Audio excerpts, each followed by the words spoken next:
সেদিনকে আমরা ঘুরতে চলে গিয়েছিলাম হাজারদুয়ারি প্যালেস। তো হাজারদুয়ারি প্যালেসে এত ভিড় ছিল যে আমরা আর ঢুকতে পারিনি। তার জন্য আমরা আবার সেখান থেকে কাটরা মসজিদ চলে যাই। তো সেই কাটরা মসজিদে গিয়ে আমরা একজন গাইডকে সিলেক্ট করি এবং সেই গাইড আমাদেরকে পুরো ইতিহাস বোঝায়। শুনুন তার কথায় তিনি কি বলতে চাইছেন কাটরা মসজিদ সম্পর্কে। ৭৬টা জায়গা আছে, দেখতে গেলে 20 দিন সময় লাগে, সম্ভব না। কিন্তু 2 দিন যদি এই মুর্শিদাবাদ শহরে থাকেন তাহলে 20টা জায়গা দেখতে পারবেন। আর এই ৭৬টা স্পটের মধ্যে সবচেয়ে পুরনো জায়গা হচ্ছে কাটরা মসজিদ, যেখানে আপনারা দাঁড়িয়ে আছেন। এই মুর্শিদাবাদ শহরে আপনারা যেখান থেকে আসুন না কেন, এসছেন তো অ্যাকচুয়ালি হাজারদুয়ারি দেখার উদ্দেশ্য নেই। যে হাজারদুয়ারি আপনারা দেখতে যাবেন বা দেখে আসলেন, তার থেকে 108 বছরের পুরনো হলো এই মসজিদ। যা নেক্সট পাবেন, অসুবিধা নাই। পাশাপাশি এই মুর্শিদাবাদ শহরে না বলতে একটু দাঁড়ান, বলতে বলতে আমি ভেতরে যাবো। পাশাপাশি এই মুর্শিদাবাদ শহরে 1704 সাল থেকে 1970 সাল পর্যন্ত পরপর 18টা নবাব রাজত্ব করে যায়। এই 18টা নবাবের মধ্যে ফার্স্ট নবাব ছিলেন হচ্ছে মুর্শিদ কুলি খাঁ, যার নাম অনুসারে জেলার নাম হচ্ছে মুর্শিদাবাদ। দ্বিতীয় নবাব মুর্শিদ কুলি খাঁ জামাই সুজাউদ্দৌলা, থার্ড নবাব মুর্শিদ কুলি খাঁ নাতি সরফরাজ খাঁ, ফোর্থ নবাব আলীবর্দী খাঁ, পঞ্চম নবাব ছিলেন হচ্ছে সিরাজদৌল্লা। 1757 জুন পলাশী যুদ্ধের 2 দিন পরে সিরাজ মারা গেল, মির্জাফর সিংহাসনে বসলো। মির্জাফর থেকে শুরু করে শেষ নবাব ওয়াসেফ আলী মির্জা, যতগুলো নবাব নবাবী করে গেল তারা ছিল সব পরাধীন নবাব। আর এই 18টা নবাবের মধ্যে ফার্স্ট নবাব মুর্শিদ কুলি খাঁ সেই মসজিদটা নির্মাণ করেন 1723 খ্রিস্টাব্দে। 24 খ্রিস্টাব্দে কমপ্লিট 2 বছর সময় লাগে। বর্তমানে 2025 সাল চলছে। এই মসজিদটার বয়স হচ্ছে 301 বছর, আজকে 10 দিন পূর্ণ হলো। বুঝতে পারলেন তো? সেই জায়গায় কিন্তু আপনি দাঁড়িয়ে আছেন। পাশাপাশি আপনারা যে জায়গাটা দাঁড়িয়ে আছেন এই জায়গাটার নাম হচ্ছে সবজি কাটরা মসজিদ। কাটরা মিন্স বাজার, মার্কেট, মান্ডি। এই যে রাস্তাঘাট, ফুলের বাগান যা দেখছেন, এগুলো টোটালটাই ASI archaeological survey of India নিয়ে নেওয়ার পরে আপনাদের ভালো লাগার উদ্দেশ্যে এই বাগানগুলো করা হয়েছে। তার আগে এই বাগানগুলোর মধ্যে বিশাল বড় একটা সবজির মার্কেট বসতো বলে এই জায়গাটার নাম দিয়েছিল সবজি কাটরা। এটা হলো মসজিদ, বর্তমানে রানিং অ্যাড্রেস সবজি কাটরা নামেই পরিচিত। এবার সামনে দিয়ে দেখলেন যে প্রত্যেকটা গেটের ছোট ছোট করা আছে। কারণটা কি? যে কোনো মন্দির মসজিদে প্রবেশ করতে গেলে মাথা নিচু করে সম্মান জানিয়ে ভেতরে প্রবেশ করতে হয়। যেহেতু আগেকার বেশিরভাগই মানুষ ছিলেন লম্বা, সেহেতু প্রত্যেকটা গেটের ছোট ছোট করা আছে। আবার এটা হচ্ছে ওয়েস্ট বেঙ্গলের মধ্যে সবচেয়ে বড় মসজিদ। এখানে একটা টাইমে নামাজ হতো। নামাজ ছাড়াও আজ থেকে 300 বছর আগে এই মসজিদে উর্দু, আরবি, ফার্সি এই 3টে বিষয়ের উপরে তালিম দেওয়া হতো। তালিম শব্দের অর্থ হচ্ছে শিক্ষা।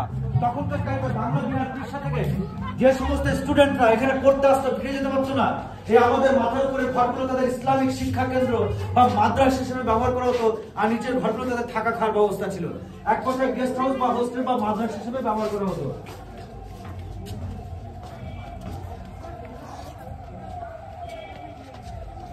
যে আগেকার দিনে যে দেয়ালে, প্রত্যেকটা দেয়ালে একটা খোপ খোপ করা আছে, এগুলোকে অ্যাকচুয়ালি বাংলা ভাষায় কুলঙ্গি বলা হয়। নবাবী আমলে প্রদীপ জ্বালিয়ে রাখা হতো, যেহেতু ইলেকট্রিকের কোনো ব্যবস্থা ছিল না বা কারেন্টও তৈরি হয়নি, আবিষ্কারও হয়নি।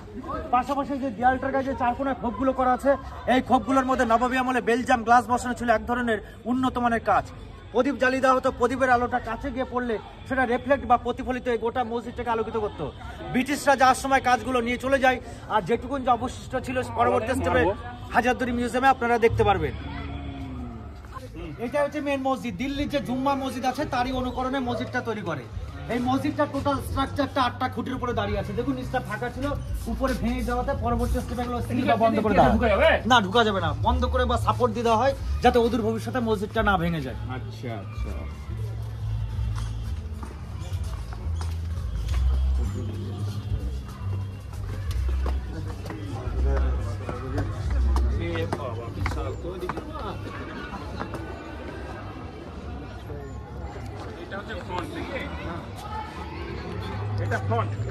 এইটা ফ্রন্ট। যাবো আমরা, যাবো। আচ্ছা আচ্ছা আচ্ছা, বলুন আপনি।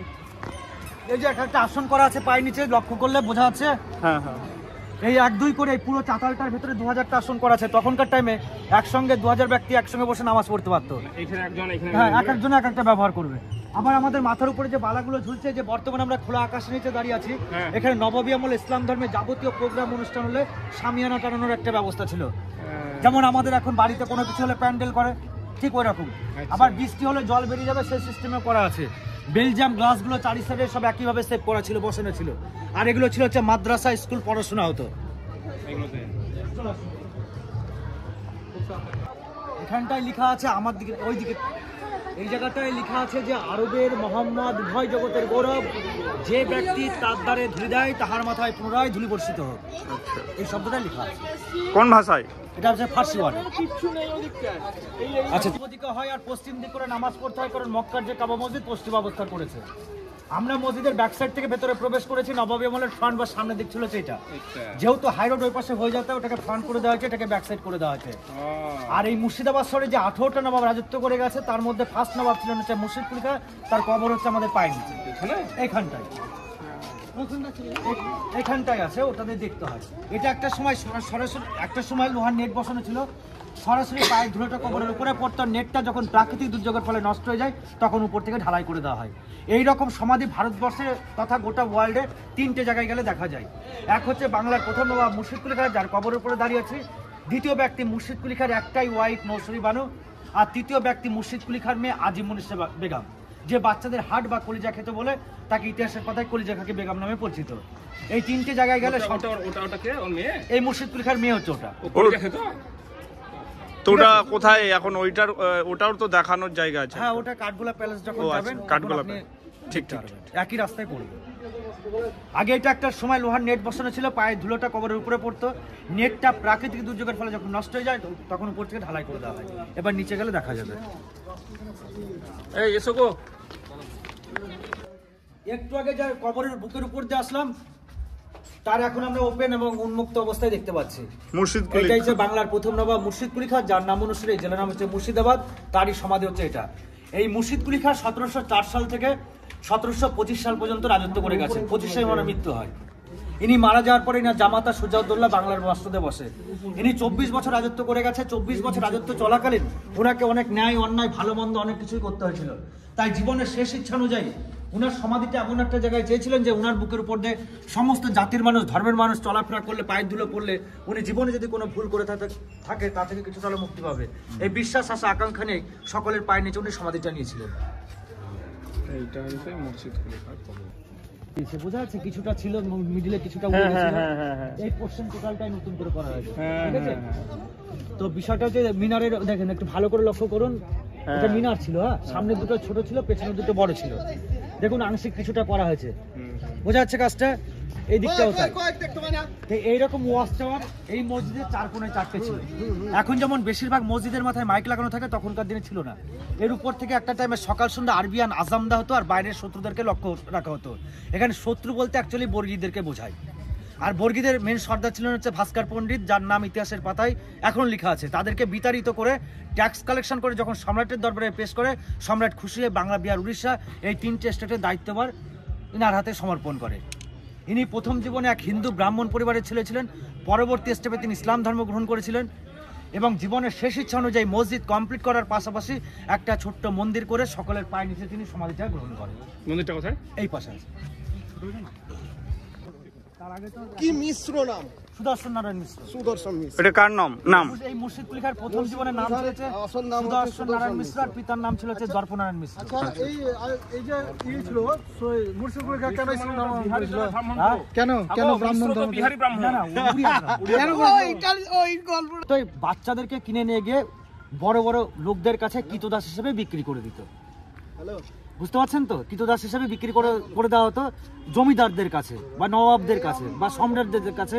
যেমন বাড়ির যেমন কি যারা পয়সাওয়ালা লোক, তাদের কি রান্না করার একজনা লোক থাকে, ছেলে মেয়েদেরকে স্কুলে পৌঁছানোর একজনা লোক থাকে, বাড়ির রুম পরিষ্কার করার একজনা লোক থাকে, জামা কাপড় পরিষ্কার করার জন্য লোক থাকে।